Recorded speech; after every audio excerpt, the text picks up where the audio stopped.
নমস্কার, কেমন আছো সবাই? চলে এসেছি আরেকটা নতুন ভিডিও নিয়ে।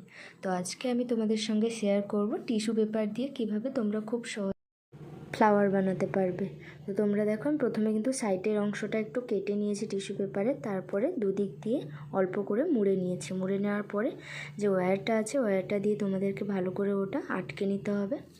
আটকানোর পরে কিন্তু যে কেটে নেওয়া অংশগুলো এক একটা আলাদা আলাদা করে তোমাদেরকে তুলতে হবে। আলাদা আলাদা করে উপরের দিকে তুলে ফ্লাওয়ারের আকারে কিন্তু শেপ দিতে হবে। পুরো শেপটা কমপ্লিট হয়ে যাওয়ার পরে আমি কিন্তু ওপরের অংশটায় হালকা একটু রেড কালার দিয়ে দেব। তাহলে কিন্তু পুরো কমপ্লিট একটা ফ্লাওয়ার তৈরি হয়ে যাবে। তোমরা পুরো ভিডিওটা দেখো, যদি তোমাদের ভালো লেগে থাকে অবশ্যই নিজেরা বাড়িতে ট্রাই করে দেখো। দেখো, আমি এখানে লাল কালার করে নিচ্ছি ওপরের অংশগুলো।